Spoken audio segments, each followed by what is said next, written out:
Bom dia, eu sou Natália Mello, residente do primeiro ano de Urologia. Vou apresentar esse trabalho sobre cálculos, dividido em cálculo renal, ureteral, vesical e uretral.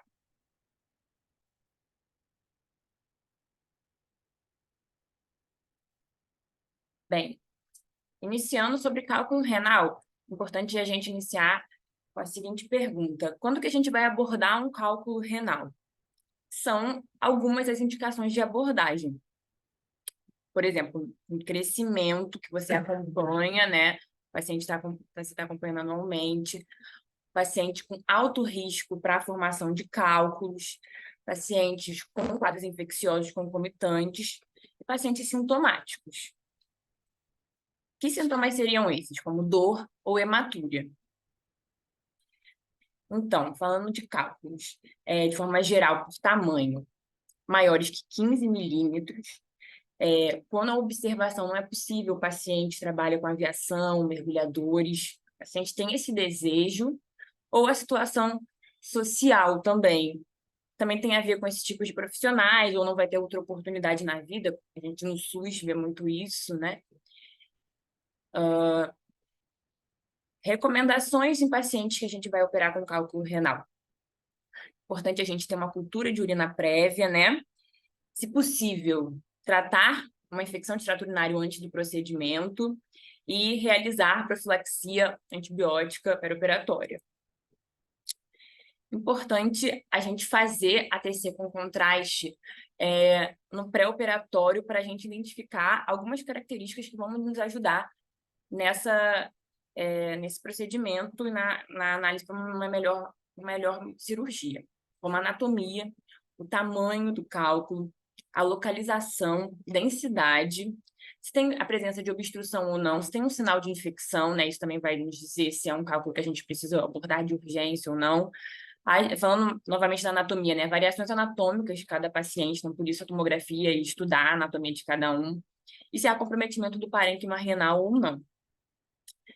Falando então de algumas características do cálculo, como composição, a gente usa essa estratificação de Hounsfield e os cálculos duros impactam muito na cirurgia, né? A diferença de composição dos cálculos, a gente tem uma ideia de programação cirúrgica, se dá para usar o laser.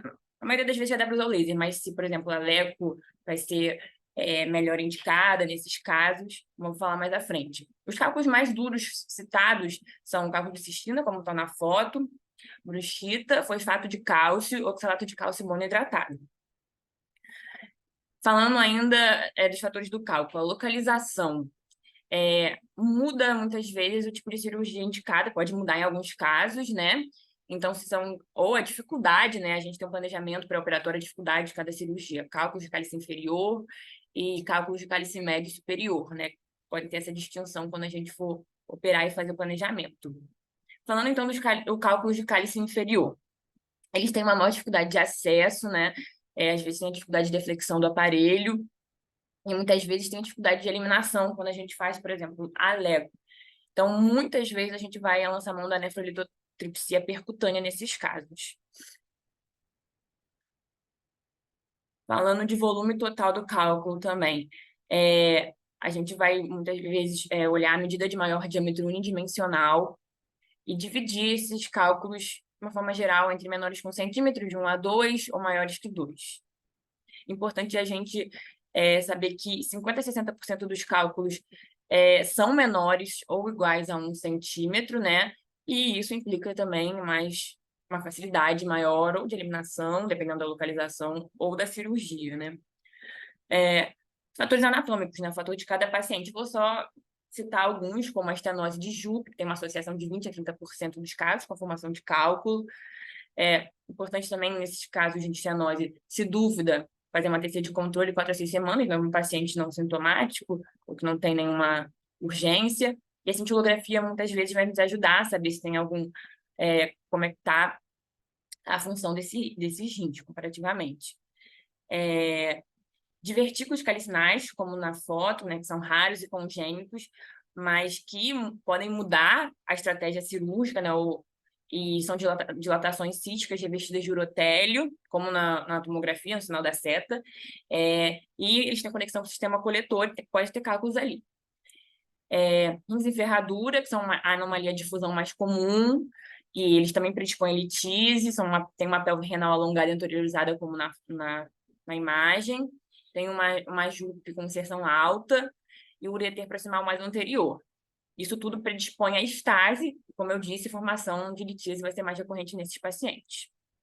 Falando agora de cálculos em polo inferior. É um desafio pela questão do ângulo do infundíbulo pélvico, né? Muitas vezes é menor que 90 graus, ter um infundíbulo estreito, quando tem menos de 4 a 5 centímetros de largura, né? Isso também se torna um fator dificultante. Infundíbulos longos ou múltiplos infundíbulos, como a gente pode ver na foto.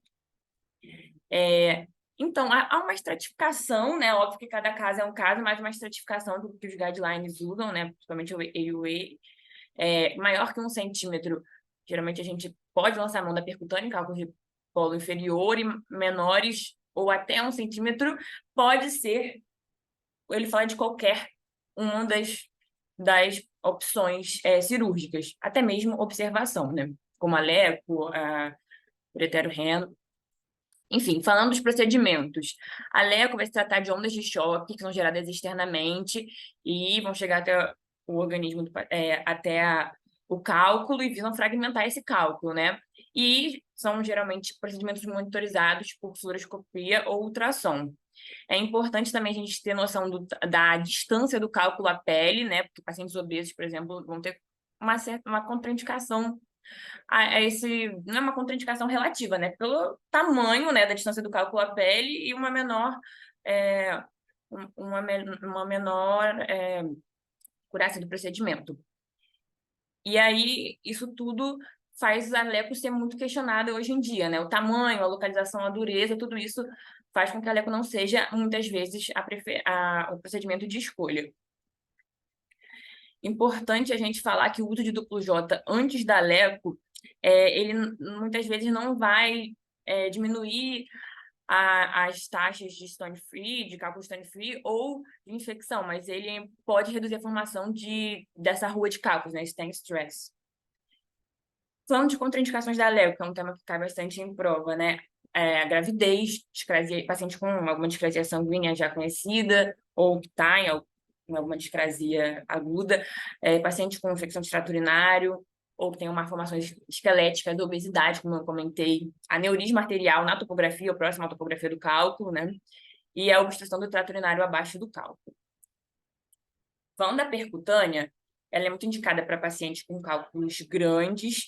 É um acesso que pode ser feito com nefroscópio de 24 a 30 frentes. Utilização de sistemas ultrassônicos e pneumáticos. E pode ser feita em acessos menores, como a mini percutânea ou outra mini percutânea, que são descritas como taxas de stone free semelhantes.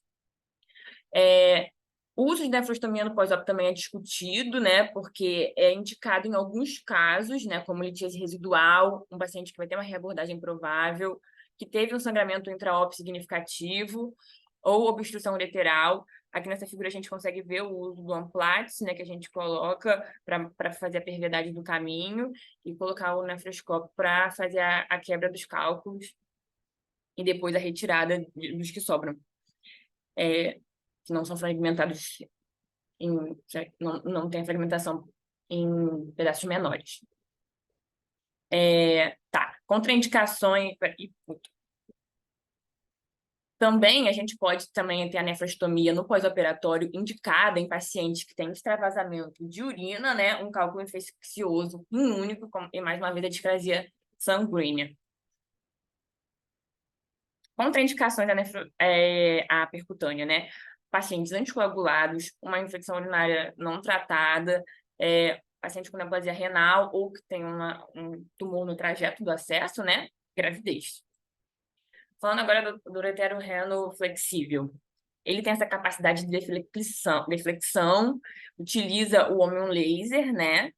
E inicialmente a gente pode colocar o laser em uma menor potência e frequência e aumentando, né? É uma estratégia utilizada.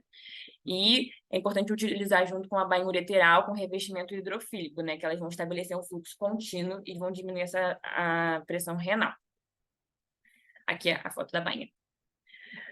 O objetivo, então, é reduzir, né, o cálculo em fragmentos menores, né?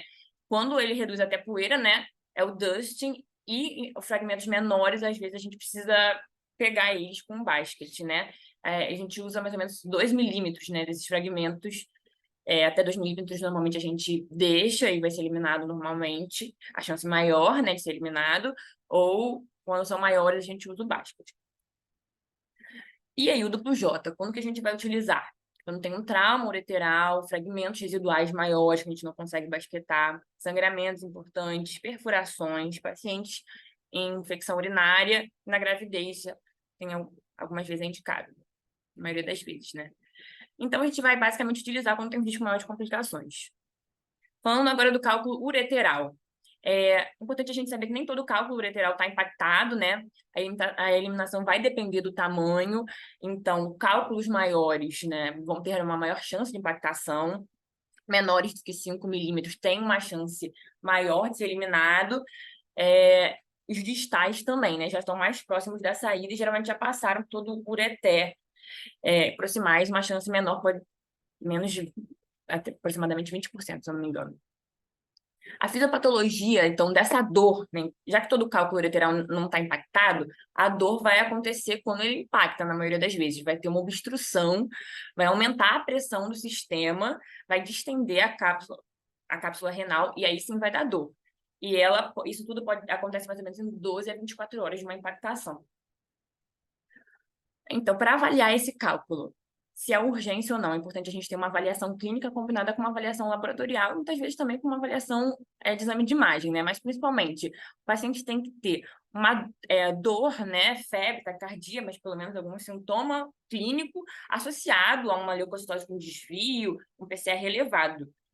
E para a gente abordar esse evento agudo, tem algumas indicações, né? Dor refratária ao tratamento clínico, cálculo com infecção ou cálculo com alteração de função renal. O tratamento inicial, então, vai ser hidratação venosa, a gente vai lançar mão de analgesia com terapia expulsiva, avaliar o antibiótico, né, se aqueles sinais clínicos associados com variações laboratoriais importantes, como febre, leuco aumentado e um AS positivo, e vai avaliar a intervenção urológica nesses casos. Importante a gente também saber que dá para fazer, em alguns casos, a terapia expulsiva, como a tansulosina por 4 semanas, né? Que ela tem uma boa resposta em cálculo de ureter distal maiores que 5 milímetros, tem bastante chance de eliminação com esse tratamento conservador. Sobre o tratamento eletivo, é importante a gente entender que há como observar esses cálculos, né, em pacientes que estão assintomáticos ou sintomáticos, cálculos menores que 10 milímetros não complicados, né? E a terapia expulsiva, como eu comentei anteriormente, 50% dos casos de cálculos ureterais, ainda mais distais, menores de 10 milímetros, tem bastante efetividade nesses casos. Indicações para o tratamento cirúrgico eletivo do cálculo ureteral, então. Baixa probabilidade de expulsão espontânea, falha no tratamento conservador, você fez lá 4, 6 semanas de tansulosina diária, insuficiência renal, paciente com rim único, obstrução bilateral, infecção, e paciente, como eu já disse até no cálculo renal antes, tem alguma questão social, mergulhadores, aviadores, marinheiros. E desejo do paciente também é uma coisa importante, né? Tratamento de cálculos, então, dividindo em ureter proximal e médio. A gente pode utilizar aleco, todos esses são citados, aleco, uretero reno. Importante a gente ter noção que para entrar é bom ter na sala os dois tipos de aparelho, né? Porque o cálculo pode migrar, né? Tanto semi-rígido como flexível. A percutânea em alguns casos selecionados. E como pacientes que não têm, que estão desviar, a via urinária está desviada, por exemplo, não tem como você chegar via retrógrado. E até existe a videolaparoscopia robótica nesses casos, em alguns casos. O tratamento de cálculo de ureter distal, então, a LECO já tem um menor uso aí, vai ter pouca probabilidade de funcionar, e a gente usa muito o uretero reno semirrígido, né, como na foto abaixo. Então, a ureterolito, tripsia, nesses casos, você pode lançar mão do homeolaser, do litotridor, né, que é o balístico, pneumático, ultrassônico, como está na foto, e vão ter alguns equipamentos também que vão nos ajudar a pegar o cálculo, né, como o basket, existe também o stone cone, e é importante a gente saber que o aparelho tem que ser menor do que 8 frentes, né, que é o tamanho do ureter que ele conseguiria passar. Sobre o uso de duplo J. Na verdade, é importante a gente entender que nem sempre a gente vai utilizar o duplo J. Existem algumas indicações que você não precisa de não utilizar eles. Nos casos complicados, não vale a pena utilizar. Não complicados, desculpa. Por exemplo, se não há suspeita de lesão ureteral, não há evidência de estenose ureteral, não fez nenhum edema importante, tem um rim contralateral normal, né? Então, um paciente rim único, uma função renal inalterada, e um planejamento, você planejou que vai ser procedimento único, deu tudo certo, não teve complicação, não precisa usar. São essas as indicações. Falando brevemente sobre cirurgia aberta videolaparoscópica, ela é descrita como utilizada para cálculos maiores que 2 centímetros em ureter, tem uma anatomia impeditiva, por exemplo, citei anteriormente paciente com a via urinária desviada, e falta de material adequado também, tem que lembrar dessa indicação, que muitas vezes pode acontecer. E falando sobre a sepsis por obstrução, ela é uma emergência urológica e muitas vezes a gente tem que lançar mão de alguma desobstrução urinária rápida, né? Então, a gente vai lançar mão do duplo J ou da nefrostomia, não há nenhum estudo que comprove qual é superior ao outro, e é importante também fazer uso da antibiótico terapia e coleta de culturas. Só para citar gestante, né, a gente vai sempre tentar um tratamento conservador, se possível, sem nenhum sinal de urgência. Se tiver que fazer uma ureteroscopia letiva, importante tentar no segundo semestre. Leco é contraindicação, como eu citei anteriormente também. E lembrar da hidronefrose gestacional, que é um diagnóstico diferencial, que não está associado a cálculo na maioria das vezes. Sobre cálculo vesical. É a litíase mais comum do trato urinário inferior, faz parte de 5% dos cálculos urinários. Ela é 10% mais comum em homens e ela é descrita em países em desenvolvimento, mais em crianças de 2 a 4 anos, crianças com má alimentação, desidratação, diarreia crônica, que não comem muita proteína, né? Então, ligada muito a fatores socioeconômicos, é descrito como cálculos primários. E ela, nos países desenvolvidos, é mais comum em idosos, a partir de 60 anos. Estou falando mais dos cálculos secundários, que é o que a gente dá mais na nossa realidade, né? Homens de mais de 60 anos, geralmente por uma obstrução infravesical, que vai ser a causa mais comum, né? A bexiga neurogênica também é citada como segunda causa, e aí também tem a prevalência em mulheres. Pode ser originária de um corpo estranho que ficou lá.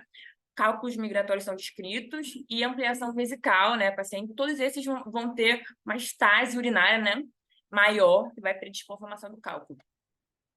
Falando, então, dos cálculos secundários, que são a maior parte da nossa realidade, a obstrução infravesical, na maioria dos casos, HPB é o número 1, né? E o prolapso de órgãos pélvicos é citado nas mulheres. Geralmente, esses cálculos são únicos, tá? E eles podem ser, eles geralmente são únicos.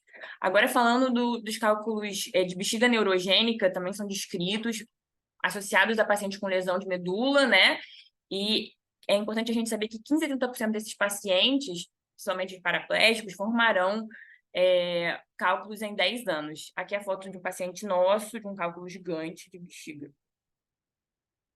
As manifestações clínicas, então, o paciente pode ter hematura macroscópica, dor hipogástrica, incontinência, sintomas lúteos, principalmente irritativos, né?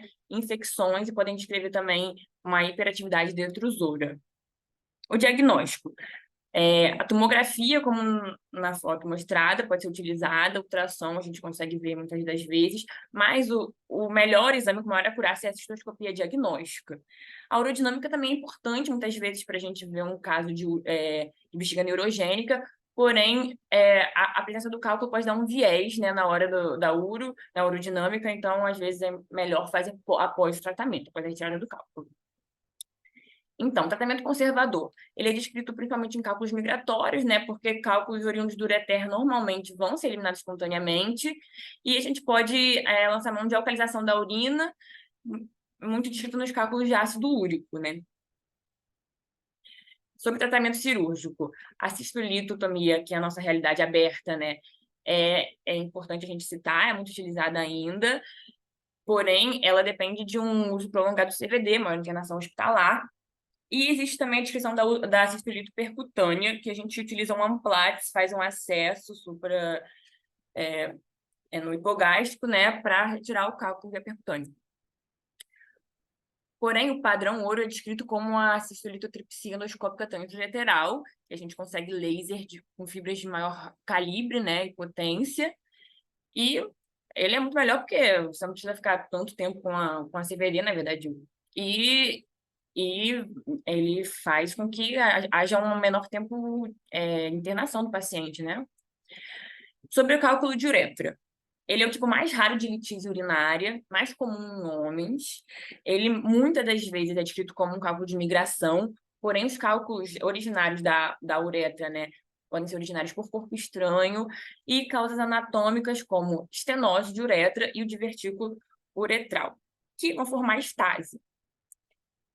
Então, manifestações clínicas. A retenção urinária é descrita e quando migração, né, um episódio agudo, pode ser descrito também a estrangúria, hematuria microscópica e disúria. O diagnóstico, ele pode ser feito até por exame físico, a gente pode palpar esses cálculos, né? E o raio-x, ultrassom, uretrocistografia e ATC também podem nos ajudar. Geralmente, esses cálculos são radiopáticos, então a gente consegue ver nesses exames, o raio-x principalmente. E o tratamento vai depender da localização. Uretra posterior, às vezes a gente consegue mobilizar o cálculo para a bexiga, né, empurrar ele e fazer o tratamento do cálculo vesical, como eu citei anteriormente. Em pacientes com cálculo de uretra anterior, na maioria vai ser cirúrgica, né? Que aí, citando, pode ser feita a uretrotomia com extração do cálculo, a litrotripsia in situ, né? Em caso que a gente consegue com utilização de Homeon laser em baixa intensidade, né? É descrito, e a gente pode fazer a extração do cálculo, em casos de divertículo de uretra, né? Pode ser lançado mão da extração do cálculo com diverticulectomia, com uretroplastia em cálculos em divertículos, como na foto apresentada com o sinal da seta. Então, é isso. Muito obrigada.